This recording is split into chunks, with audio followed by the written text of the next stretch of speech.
Good evening, everybody, and welcome to the LinuxInstall.net podcast, episode 115.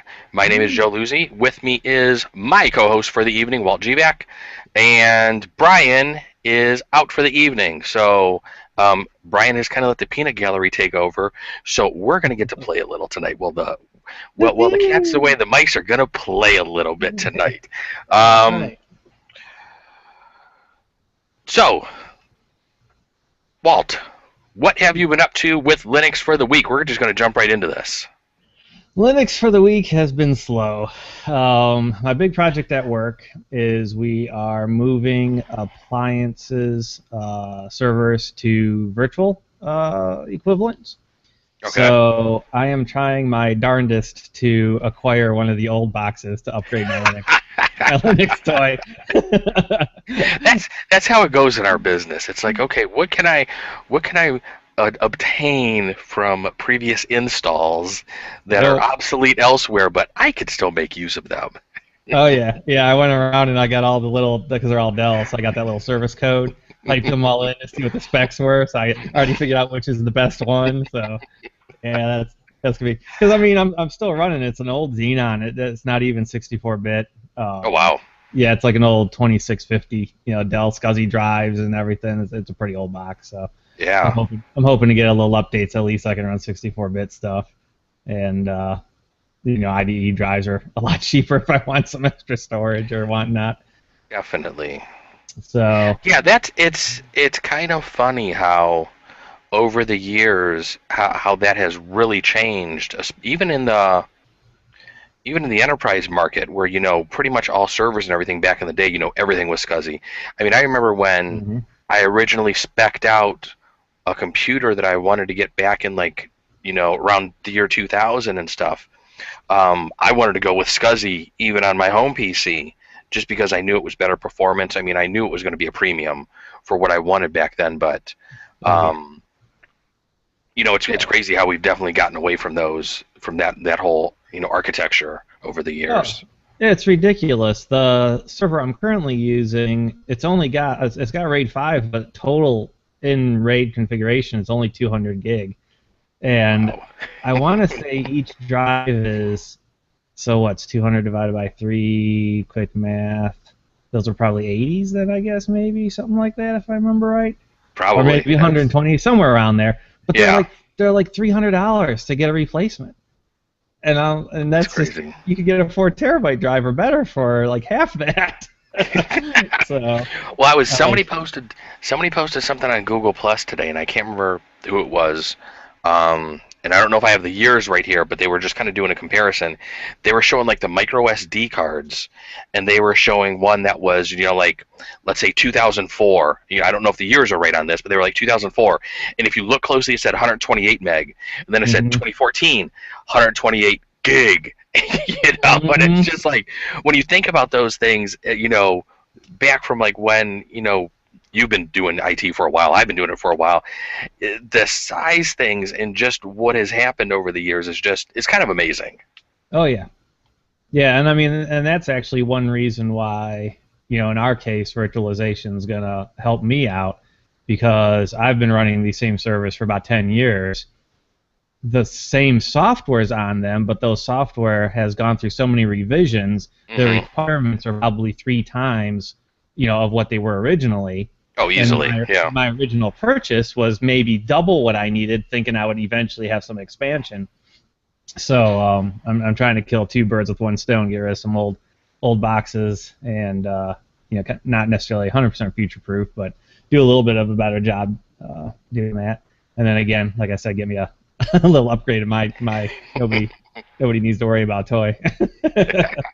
That's something that I'd eventually like to do. I know when Brian originally started setting up some of his network at home, and he started moving away from having all the different servers and all the different boxes in his house, and kind of just got like the one real nice Core i7, loaded it up with memory. He started using ESXi host and doing a lot of his stuff, virtually and stuff like that. I wouldn't mind doing that when I get the chance to upgrade my current system and go to, a nicer, newer Core i7, and then maybe just throw some of this older stuff in a box and do something similar and just virtualize a bunch of the extra stuff and get rid of the row of computers I have sitting behind me under the desk. You know, Yep. that pretty much most of them don't even run anymore. Right. Yeah, no, I did the same thing. I mean, I don't have a nice i7. I'm running those HP microservers, but Hmm. all the little appliance boxes, like you said, the old, Pentium 3s or whatever they were that served a single use purpose, they're all gone. It's all Yeah. virtualized now, which is Yeah, pretty cool. yeah, and that's something I kind of can't wait to do. So, what else have you been up to this week? Anything else exciting with Linux or anything? Yeah, so last week you weren't here, if I remember I right. was not here. Last week was my wife's birthday, That's right. so That's had I not want to sleep on the couch for the past week, right. I bowed out of the episode and told Brian if Walt was available, that the two of you guys could do Right. it. So I don't know. We were talking about I had done an upgrade to my home NAS where the back-end version of BSD changed, and I run the ZFS file system. Hmm. So I did the upgrade from the version 28 to the version 5000, which was a one-way conversion. So I had to hope it worked. Everything actually went really good. So now building upon that, I set up a couple extra data sets. I tell you what, that ZFS, as far as the BSD backend stuff goes, Hmm. it's pretty solid, and it's got some really neat features. My overall RAID pool, you can just set data sets, and it just grabs space from that pool. Each data set, you can define how much space, which users can access it, is it compressed or not, is it secure or not, and you don't really have to worry about partitioning and like all this other nonsense. So I ended up setting up a pool for my Time Machine for my Apple products. I ended up setting up and this is kind of along the same stories. I want to do an iSCSI set, so I tried using the virtual machines to read that because at work we have a what is it, a SAN, right? Is that what it is? Yeah, Serial attached storage or whatever. yeah, storage Um, attached network, or there's multiple different names for it depending on what you guys yeah. have. So that's what they're doing. None of the servers, none of the blades actually have hard drives in them. So I thought, well, that's something I want to try at home too. So I set up a scenario so I can do some of that. Obviously iSCSI isn't exactly the same, but it's still a Hmm. mapped drive, not on the local machine. Um, but yeah, I'm just super impressed, and I know at least with the latest kernel and release of some of the Linux distros that the ZFS support on the Linux side is supposed to be getting a little bit better, and that might be something I'm going to look into a little bit more down the road for mass storage. Yeah, I've read quite a bit about ZFS before. I don't think I've ever really even tried to use it at home. Um, it's something I was always interested in trying out and just never really sat down to take the time to just give it a shot. But I mean, I've heard that the reliability and what you can all do with it is supposed to be pretty slick. And Oh yeah. it's supposed to be pretty solid. It seems like all the kinks, have been definitely worked out of it, and it seems like it's a pretty rock solid file system. Yeah, speed's good, and like some, I don't know all the benefits, but like they more or less did away with bit rot and a lot of those other little getchas that over Right. time your RAID 5 and et cetera systems would creep up on you. So all a lot of the diagnostics that you have, like I can actually see, and again, you could create one big share and make folders and just map to the folders, but I can go to my ZFS statistics page and actually see, okay, this mount pool has this much space used of whatever. This mount pool has so much space used. The entire structure is using so much. I mean, there's a lot of cool stuff. Um, and again, I'm using that the NAS for free, uh, home NAS server software, which makes everything really nice and easiest web interface for it all. Yeah, when I was running a NAS years ago, I was using OpenFiler, I think is what I had tried out, and I really Hmm. liked it. I thought it was pretty good software. It was pretty rock solid until the hard drive died. Until I lost a drive and was just didn't feel like rebuilding everything and was just like heck with this thing. I was like, I didn't have too much stuff on there anyway. I just did it as kind of like, let's try this and just see how NAS works. And I attached a couple of computers to it and put, mapped out like a picture directory on my computer, my wife's computer, so this way she could just copy pictures up to there, and everything was kind of all kind of backed up and everything. Um, But now with the hard drives and pretty much all of our computers around the house being so flippin' large, it's short of basically getting 4 terabyte drives and backing everything up like that. I have Crash Plan here running in the house. It was just like, don't know if I really needed just my own NAS running right now. Yeah, yeah. If you don't have the volume of central storage, necessary, in my case, I mean, we've talked before about all the crazy gadgets and machines and Yeah. everything that I get to play with. So having the majority of my content centralized is super important in my situation. Hmm. But your average individual, like you said, you're gonna have a pretty powerful desktop. You might have a decent laptop, maybe a media system, and if all of those are more or less mutually exclusive on the content that it needs, like you said, some other backup solution is probably the better way to go. Yeah.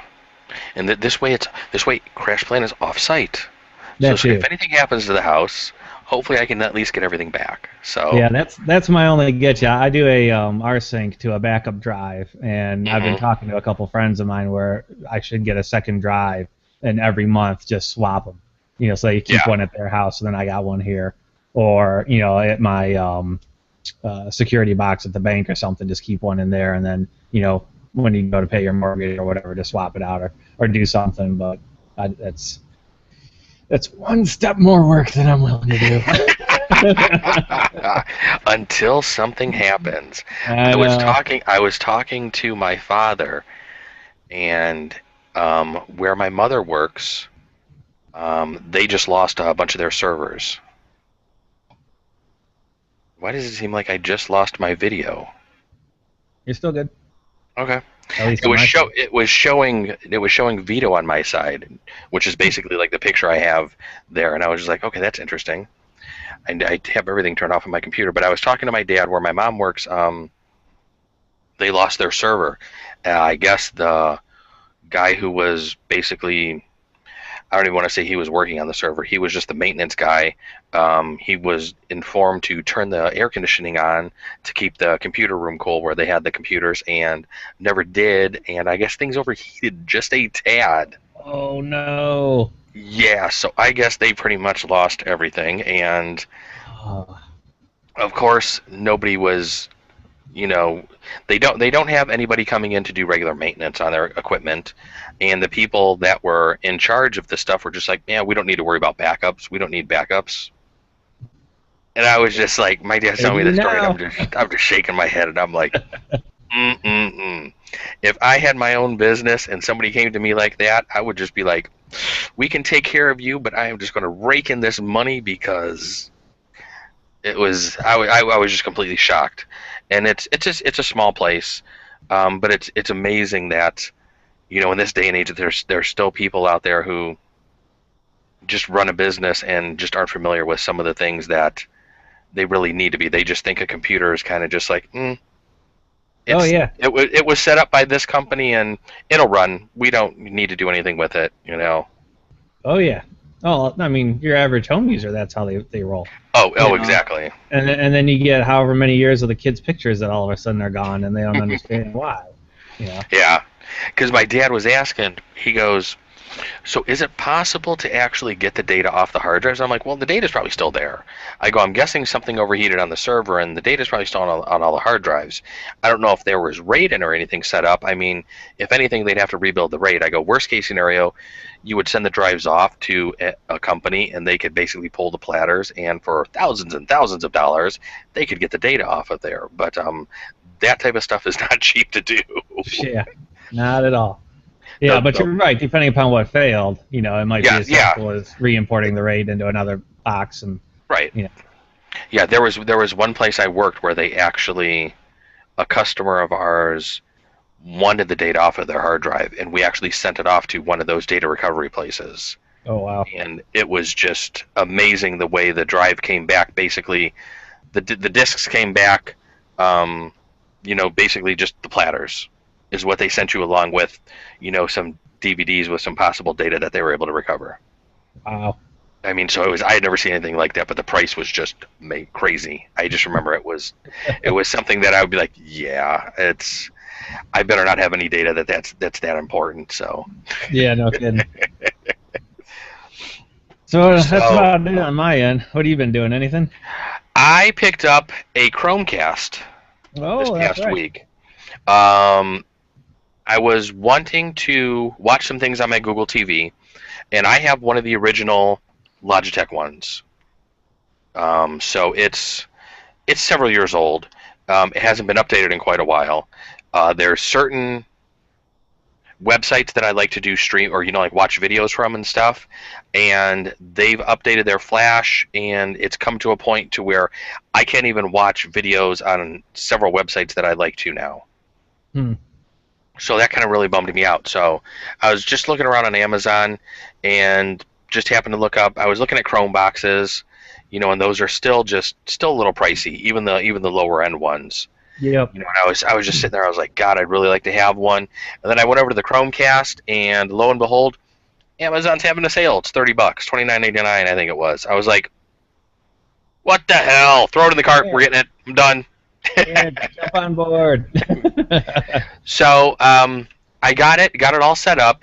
It was interesting setting it up. And some people may say what I'm going to mention right now is kind of useless. I shouldn't even do it. But I hide my SSID just because I just don't like that being broadcast around this neighborhood. And I use MAC address filtering as well. And everybody's like, why do you do that? It could slow things down. They're just like, it's any hacker can just come by and just get through all that stuff. I'm like, yeah, but you know what? I figure with all the other wireless networks that I see in the area, if there's other ones that are less secure than mine, hopefully they will jump through. If they want to get into something, hopefully they will attack theirs first and ignore mine. Right. So getting the Chromecast set up when you hide your SSID was rather interesting. It was not working for me at first. Yeah, I've ran into a lot of products where that's just a no-no, and I've actually had to broadcast it, set Yeah. everything up, and then hide it again in order to make various And that things was operate. that was kind of what I did originally. I was like, I kind of figured I was going to have to do that. So I basically disabled all that stuff, enabled it so you could see the SSID, got it all set up and working, went to hide it, Chromecast quit working. Hmm. I was just like, really? So I started doing some research real quick. Search around on Google, hitting some forums and stuff like that. Some people were saying doing a factory reset on the Chromecast and then resetting it up would fix that. And I was like, okay, I have no idea why that would fix it, but I'll be a son of a if that didn't. It worked after I did that. So I don't know if it had something to do with You probably got an upgrade right away, right? exactly, and I Yeah. wonder if it had something to do with that upgrade to where then after the upgrade and then resetting it, maybe just enabled something that wasn't enabled before is what I was thinking. Because you're right, once it did connect, it did download a huge update. And then right after that is when I turned off the SSID again, and that's when everything kind of broke. So I wonder if I could have just maybe unplugged the Chromecast and plugged it back in, and maybe just kind of did like a reboot on it rather than a factory reset. But doing the factory reset on it was really quick. I really didn't lose much information other than having to reset up the SSID and the password, and getting it all synced back up, which is a really easy process. Mm-hmm. I got a buddy at work that gave me a little tip. I guess he has like 3 Chromecasts in his house, and he said definitely use a laptop, because he said when he tried to use his phone to set it up, every time the phone connected on the wireless over with the Chromecast, his phone network would then kick in and just screw the whole thing up. Right. So he goes, I had a bunch of problems doing it through the phone. He goes, do it through a laptop. He goes, don't even try sending it up through the phone, even though you supposedly can. But he said the phone network, basically like 3G or 4G, started kicking in and just causing him a whole heck of a lot of problems. So he was like, use a laptop. And so that was basically the road I went down first. And I like it. I have to say, it works a little differently than I thought. Because the way I had always heard about it, or the way it was kind of like described to me, was I always thought that whatever you kind of flung over to the Chromecast, it kind of like gave the web address to the Chromecast, and then it would just start streaming through the Chromecast. But I noticed when you're using the plugin through the Chrome browser, it's almost just like a mirror of like the laptop. Right. You know, Yeah, with it's just a not little real. delay. Yeah, yeah, just a little delay. I thought it would actually kind of just like fling the link over there. So actually, the way it kind of works now, I kind of really like, because I'd still be able to use some chat functionality on some of the web pages, and and some other sorts of functionality. I downloaded several different apps to my phone and start watching Leo Laporte's Twit, Revision 3, and everything like that. Those all work seamlessly. Those work really great. Hmm. So I will probably be unplugging my Google TV here very shortly, because I really am not going to have a need for it anymore. Yeah, I yeah, mean, you're right in how it works. If you're mirroring your browser, that's all it really is it's just mirroring it. But yeah, then, like, if it's you almost like start a a YouTube, projector. right, if you start a YouTube video, though, you can then actually close your browser and shut your PC down, and Right. it'll continue to play that until it's done, because that must be like the built-in app, so that's where you flung it to it, and then it takes over.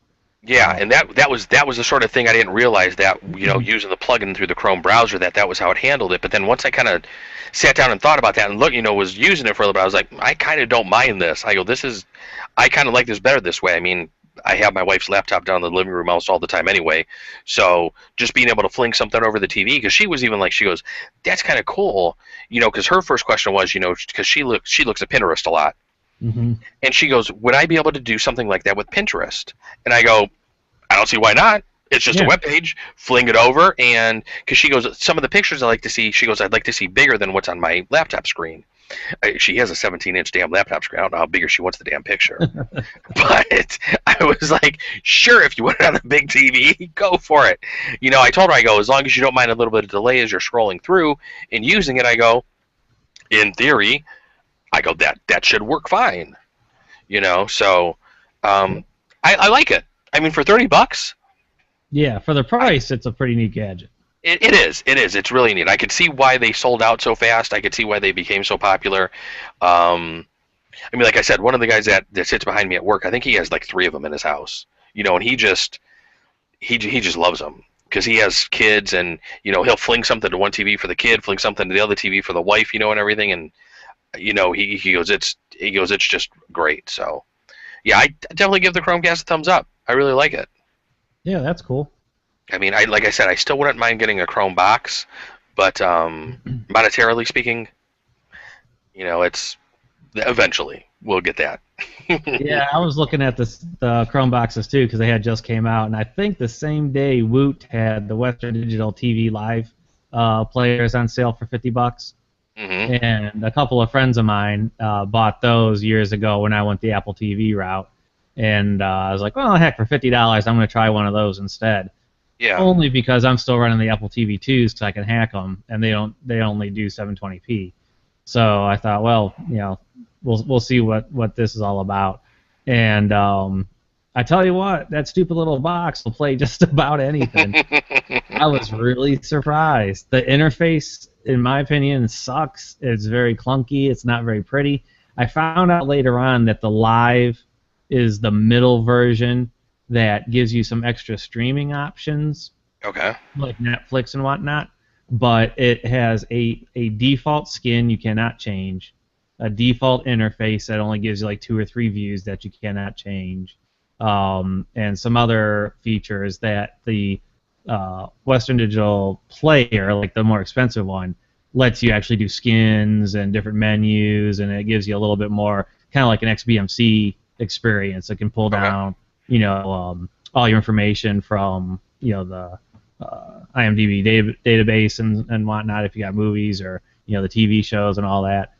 So in the one that I have, more or less, you're just browsing a file folder system. You find the video you want to play, you hit play, and it plays it, but it's not at all pretty. And it was okay for me to be able to use, but like I don't think I could leave that in the living room for the wife to be able to actually navigate and find anything. Yeah, it sounds like that's a secondary TV type of thing. Right. Which is what I bought it for, because as I think we mentioned in earlier shows, Ryan and I got that deal on those 40-inch TVs. Yeah. Yeah. I needed something for it. I had the Chromecast down there, which was fine, but I still wanted something that could just play all my media and everything. And I figured, well, for the price point, that'll that'll be good for the basement TV. Yeah, I was reading something on, I don't know if I saw it on Google Plus, Twitter, or where it was today. But they were, I think it might have been Google Plus. They were talking about the Amazon Fire TVs, Mm-hmm. and they were talking about gaining root access to them. And Yeah, basically, you just sideload like a couple of apps, and it sounded really easy to do. yeah, yeah. It's the same apps if you were going to root your Kindle tablet. It actually Yeah. works on it. Yep. So, because I had mentioned that I rooted my Kindle Fire originally, but then every update that they came out with pretty much breaks root, and so you're Right. constantly redoing it, and it's just like, oh, it just gets to be a hassle. And it's like, okay, you know what? Originally for my Kindle Fire, I basically got root, sideloaded a bunch of the Google apps on there because you don't have the Google Play Store originally on there. You just have the Amazon Store, so you don't really have any of the Google apps. So I sideloaded all those, got all those working, played around with it for a little bit, and then after the root broke the one time, I was like, do I really need all those apps on the Kindle Fire, considering I have everything on my phone and my laptop and my computer and everything? I was like, no, it's just more of a hassle to just keep rooting that damn thing. So I said, hell with it. Yeah. Well, originally the apps between the two stores were pretty different, and as Right. time went by, now like a lot of the major stuff they've published to both stores. So Yeah. yeah, it's probably not as big a headache anymore. Yeah, and there were several games that I actually downloaded onto there that just didn't like and didn't play well on that original Kindle Fire. So, well, I think that's about it for our week. Yeah. One of the other stories we wanted to talk about, since Brian says I can kind of talk about games, even though I did my game podcast yesterday, this is actually SteamOS related. So it is Linux related. So Brian won't be able to get mad if we talk about this a little bit. That's right. So I was reading on Maximum PC that there's a company who appears, after reading further into the story and the story being updated, it appears that there is a company out there who is making what they're referring to as a Steam Boy. And this is going to be a handheld SteamOS system. Mm-hmm. Which looks interesting, sounds interesting, but uh, um, wow, Steam Boy. I mean, do they really want people suing the hell out of them? Yeah, I mean, it's probably not the best there's just so name. many things. I mean, you're kind of infringing on Steam, Valve right there. And when you're talking handhelds, and you throw the word "boy" in there, it's like, Nintendo may perk up their ears just a tad. Yeah. Yeah. I think good idea, not so great on the name. Yeah, I mean, and I can see why they named it like this. I mean, so this way people would know instantly what you're talking about. But Mhm. I don't know. It sounds like this was announced last week during E3. On the game podcast last night, I did talk quite a bit about E3.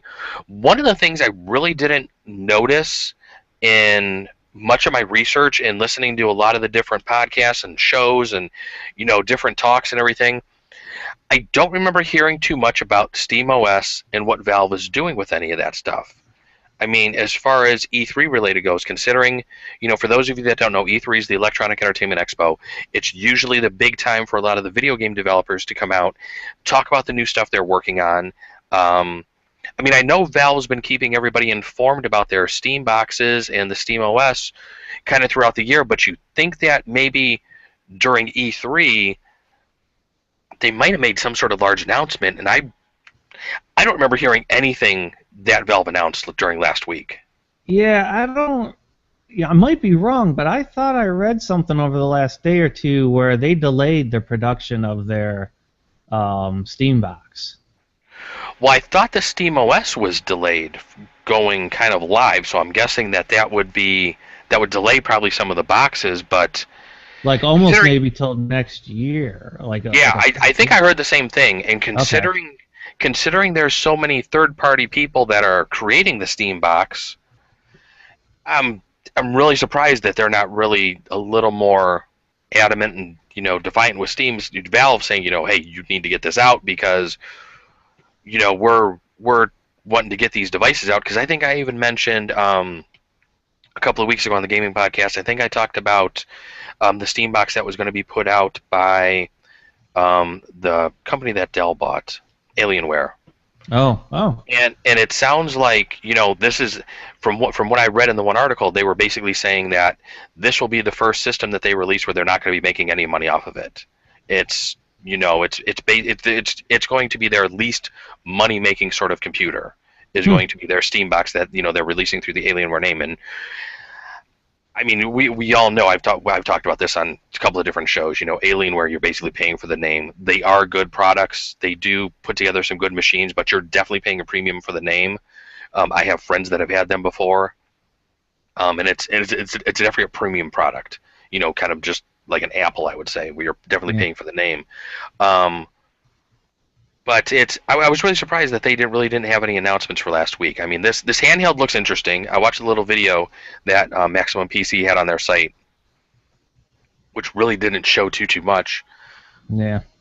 It just sounds like it's going to be a handheld 5-inch device, quad core chip, 4 gig of RAM, 32 gig internal storage, 16 by 9 touchscreen, is what the article is saying here. It's running Steam OS. It's definitely not going to be as powerful as a desktop. Right. Running Steam OS, mainly because it is a handheld. So, they're saying expect the same sort of functionality maybe out of like a Nintendo 3DS or even a Vita.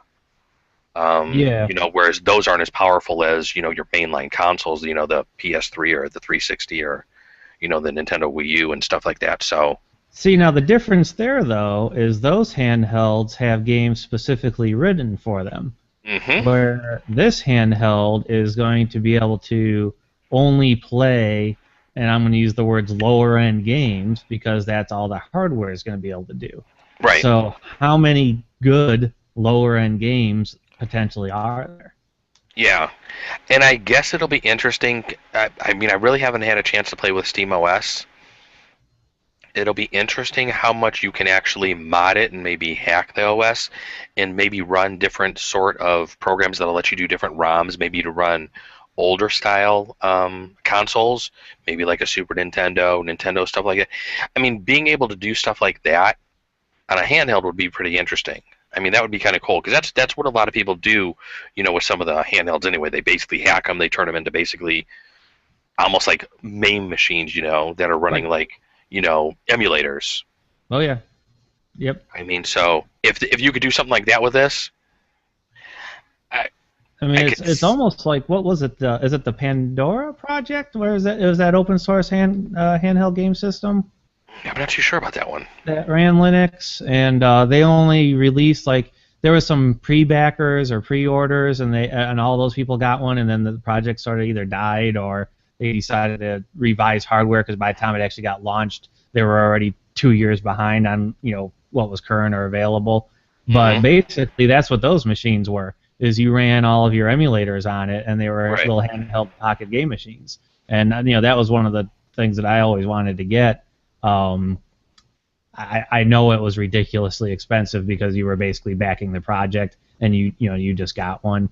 So I was waiting for an actual release, hoping price would come down, and then, like I said, uh, either it never happened or I haven't really followed the story in a while, but um, it'll be interesting to see because I mean, Steam has that well, just like they do now. I mean, they have to lock down their system so hmm that it's a secure purchase and play environment.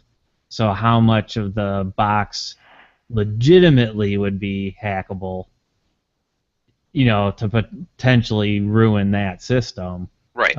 would be interesting. We all Plus, know the third party hacks for phones and everything else is always available, but a legitimate, will they let you run your own? yeah, and plus the price of the Steam boxes. It seems like what they're trying to do with it and how they're trying to market it is they wanted almost to keep it in line with current consoles, like current gen consoles like a PS4 or Xbox One. Hmm. So right now you're looking around the $400 price range, and I think some of the Steam boxes are coming in a little higher than that, but they do a little more. I mean, they're literally a computer. Right. I mean, so it's. I think you have with the Steam OS, you'll have a little bit more functionality probably than you would with a PS4 or an Xbox One. But the thing that would concern me is with this type of device is going to be the price. Yeah. I mean, as to what what they're going to be able to charge for this, and are they actually going to be able to make any money off of a device like this? I mean, because the handheld market, I think, is such a hard market to get into. I mean, Sony's tried with the PSP and the Vita. Nintendo's had it locked down for years. Yep.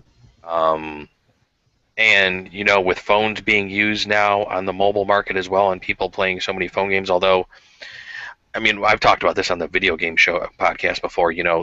It's the games on the phone are just totally, totally different than than the type of experience you're gonna get when you're playing something on like a true device that's made for gaming, like a Vita or a Nintendo 3DS or something. I mean, the experience is completely different. The games are completely different, and it's, to me, phone games are basically just throwaway games that are good for 15 minutes, 20 minutes, or something. And I mean, you can actually sink your teeth into some of the true console handheld games. Yeah, the phone games are for, I don't want to say non-gamers, but they're supposed to reach a broader audience. Right. Yeah. Whereas, like you said, your console games are for gamers, so they obviously have to have more substance, to them. Yeah. Or at least they should. They don't always do, but very true. I mean, but it was funny when I went back and read the article the second time, and and like I said, Valve was basically like, we have no idea what this is, and we're not involved with this in any way.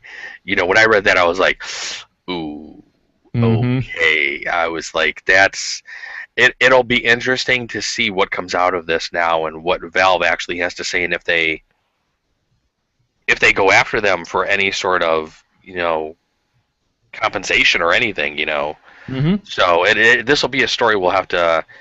Hopefully, Brian misses another podcast in the future, and we can talk about this story at a later date. There you go.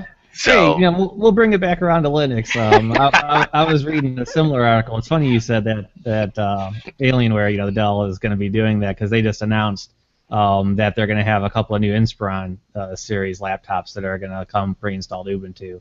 Dell's been doing that for a while, but they're actually going to, like more of a mass market kind of situation. I think quarter 3 of this year, or maybe quarter 4. Cool. But a little more support from the big guys is always nice. So that didn't surprise me too much that they would do an Alienware build either. Right. Yeah. Along the same lines, just real quick, I'll be very curious to see if any of those Steam boxes do well. Not because of the price point, but if I already have a desktop computer, because I'm a gamer, would I rather put $400 into my desktop and not only have a kick-ass game machine, but also an awesome computer, versus buying this dedicated machine, which compared to potentially that PC is still not going to be as powerful. Yeah, True. And case in point, you had mentioned, and I forgot what game it was, but you were going to play something on PC instead of the PS4. You were talking about in your podcast yesterday. Witcher 3. Witcher 3, yeah, because it's a better play on the PC. Yeah. The analogy you kind of just gave is really interesting, because I'm looking at it from a little bit different aspect. I kind of consider my PC gaming completely separate from my console gaming. So I try to keep the PC upgraded. Like one of the things I had mentioned, I want to get a new video card this year because I'm running a 560 Ti with only a gig of RAM. Not too old, not too shabby of a video card, but I know when some of these newer games come out towards the end of the year, I'm gonna want to max the crap out.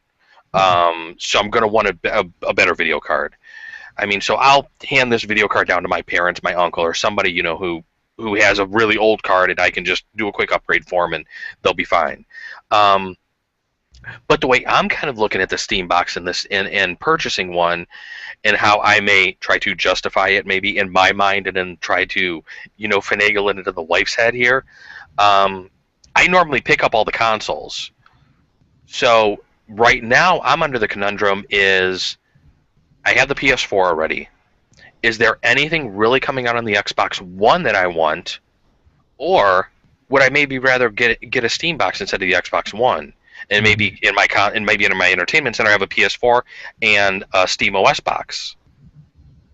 That's kind of the way I'm kind of thinking of it right now because, like I said, since I already have the PS4, all the cross-platform games I want to play on the PS4 because the PS4 is a little bit more powerful than the Xbox One. There are a couple of exclusives coming out to the Xbox One that look interesting, but is it really enough for me to really go and get an Xbox One just for those couple of games, or would I kind of like to maybe play around with the Steam box and see and go down that road and maybe play some things on the bigger TV that are a little more, computer centric. Yeah, that's true. I mean, the only other thing I was able to think of along those same lines is I don't know how much of the younger generation, and I'll say that because, like you said, we've been around for a while, actually PC game. With the exception of maybe some MMOs, it's nothing for you and I to sit down and play computer games. But most people I know are counselors. So hang on now, hang on. I will say one game to you, and this will change your mind and make you go back on what you just said. You ready? Uh-huh. Minecraft. Yeah, I'll play that on Xbox 360. If you think about it, the 360 sales for the Xbox, for Minecraft, have been completely insane. But everybody got their start on the PC with that game. Yeah, that's true. If you think about the number of copies that were sold on the PC, I think the 360 probably has caught up to the PC maybe, or is challenging it. But all the kids that are playing that game on the PC and doing YouTube Let's Plays and everything like that, I would almost agree with you until I thought of Minecraft.